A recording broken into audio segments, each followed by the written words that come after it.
This morning, Siri said, "Don't call me Shirley." I accidentally left my phone on airplane mode.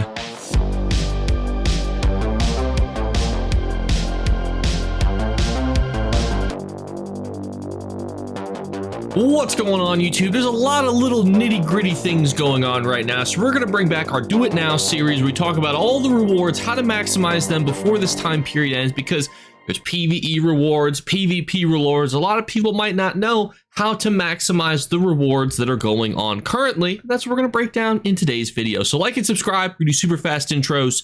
Let's talk about it. First thing is going to be the Vengeance campaign. Now, a lot of people think Vengeance is a bit goofy, but if you're a brand new player, you have low-level characters, or you don't have PvP gear, Vengeance is perfect. It basically turns Cyrodiil into a hero shooter where basically you have a loadout that you can just utilize and then run, get a bunch of AP, level up a bunch of different things, including this bar right here. See where it says Grand Overlord Grade 2, 50. That's going to get you tons of skill points as you level up that bar. And if you're also somebody who's interested in leveling up your assault and support skill lines, especially on characters that, you know, you haven't put a lot of work into, or just are not PvP characters, and you're like, oh, I'm going to have to go do a battleground to get vigor unlocked, yada yada, you don't have to worry about that, because tons of PvE support characters, they want to have access to both of these lines. And generally, I just think that some of the best skills are here. So it's a great way to get that period.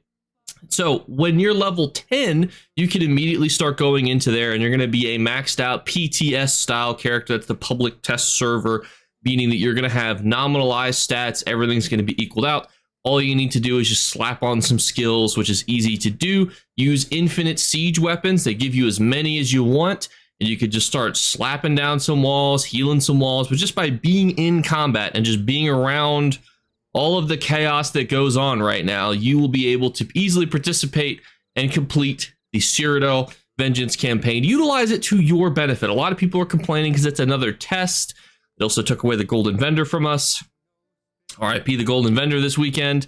But on a positive note, it is a great way if you have low-level characters, characters that are not optimized, or just characters that just don't have PvP gear, and you want to level them up. It is perfect for that. And just so you're not surprised, this is what your stats are going to look like as you pop out of that campaign. It's going to be, you know, nominalized to basically where you get 70k health, 30k of each other major resource, some recoveries, and some spell damage, spell crit, etc. Next up, we have 2 days left of the Undaunted Celebration event, so make sure you go in and you complete at least one dungeon a day. Fungal Grotto 1 is going to be the easy bread and butter for this, because Fungal Grotto 1 is exceptionally easy, and you only have to kill 2 bosses to get through it. It's probably the fastest speed run that you can do, and the majority of people are actively sitting here farming it, meaning that if you queue into it because you don't have 3 other people that are ready to farm it, you're going to instantly find a group of people doing so. Doing at least 1 dungeon per day is going to give you your 2 event tickets and your golden reward box, which is going to give you a guaranteed opal page, which is going to be a fantastic reward for you to open. But don't forget about the Impresario. She also will give you some stuff for your event tickets. For example, all of the new things you can buy with 5 event tickets. Most of these are retailing for about 20,000 to 80,000 gold on console.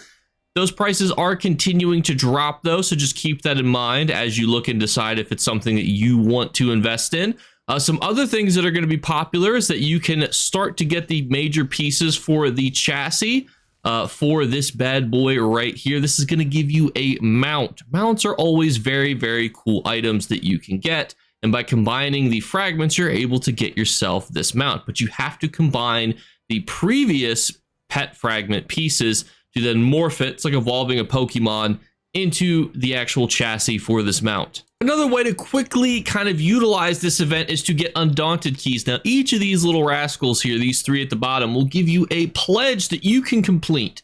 Talk here to Gilleron to get ourselves an example. What is the thing for today? So it is Vollenfell. So if I was to go and complete Vollenfell, I could get some Undaunted Keys by turning this in.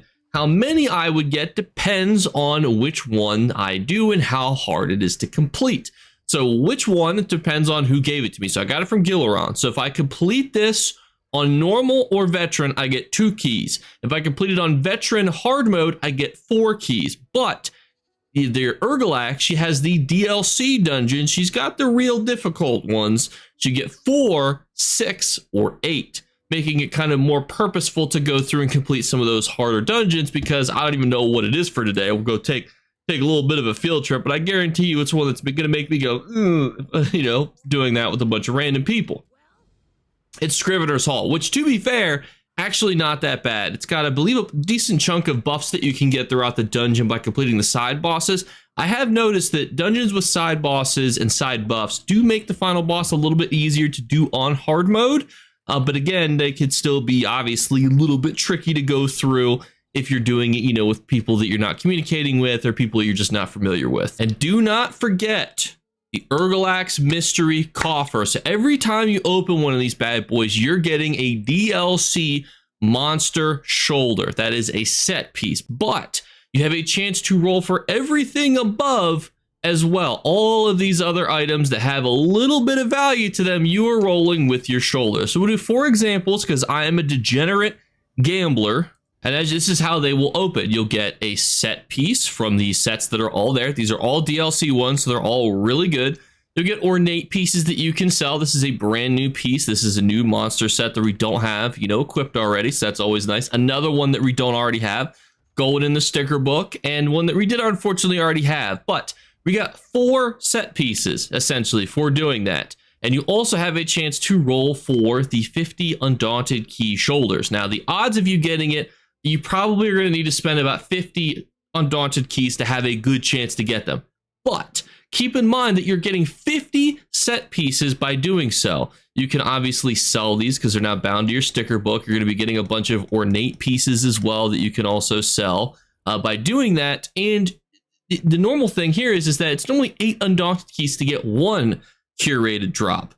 So now it's 8 Undaunted Keys is going to give you 8 individual pieces. So the odds are in your favor by doing it this way. You can also do that with these 2 vendors over here as well, because they also have their own loot pools. The problem is that the sets that they're dropping are tied to the dungeons that they give. So these are the non-DLC dungeons, like Banished Cells.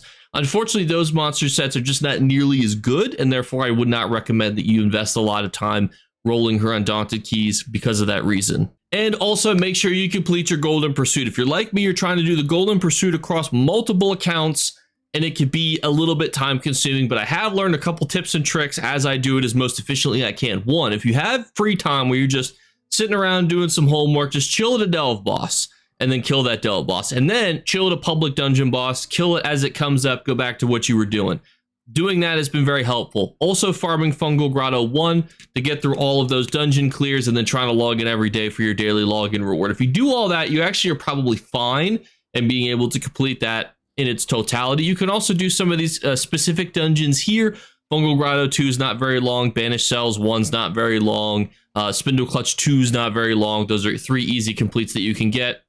And the reason you want to do that, obviously, is you can see you get the big chunk of gold at the tippy top here, 25k, 500 Seals of Endeavors, 50 Undaunted Keys, and it's not going to be too bad to do so. Or you could also start doing some Undaunted Pledges, but there's only a couple days left, so it's a little bit more difficult to get some of those pledges done. So especially if you're trying to do these across multiple accounts, especially if you're trying to do it across PC, PlayStation, and Xbox, where it's hard to have, well, I can't set them all up at the same time, unfortunately. That's the real difficult portion, is my PlayStation's in another room than this one. So I've been trying to actually like make a pet build where I can like chill at a delve boss and just infinitely kill it. And I was like, I wonder how that would work for the Halloween event. So testing still to be done there. Could I just make a pet build that could just sit and not get logged out? And then I'm like, is that against the terms of service? I feel like it isn't, because you're not doing anything wrong. You're just defending yourself. Self-defense is never illegal, right? But everyone, that wraps up the Do It Now series. If you're a brand new player, you can complete everything that I discussed. You can do Fungal Grotto 1 at level 10. You can go to Vengeance at level 10. You can get your Undaunted tickets, or your event tickets, excuse me, at level 10. So everything that we've discussed can be completed at level 10. So I want you to just all to internalize the fact that oftentimes when it comes to MMOs, and I have this same issue myself, is that if I play an MMO and I'm new to it, I don't feel like I can participate in the most active events or what's going on. You can always participate in ESO events. Pretty much every single ESO event, and I'm trying to think contrarian here, if there's one that you couldn't, unless there's one specific to a DLC zone that you don't own, which those are rare, you're going to be able to participate in every single event. And in fact, the newer events where part of it takes place in a DLC zone, like with the upcoming Withering Wall event, you're now also going to be able to participate in non-DLC zones. So there's going to be stuff for everyone to do. So very excited about that upcoming event, which will have its own video breakdown. So thank you guys so much again for watching. As always, we're doing our quick 3 giveaway drawings. Make sure you like the video and leave a comments below. Make sure you're subscribed. And the third thing is look for hidden word to be flashed upon the screen. If you're the first person to find and comment that word, you will win. Thank you guys one last time. Have a fantastic Sunday, and I'll catch you later. Bye, guys. You better remember to like and subscribe to Jakeclips. Or you should. I might have to pluck your eyes if you don't. Or, better yet, I'll skip rope with your entrails. Do it now. Subscribe. Ta-ta. Off with you.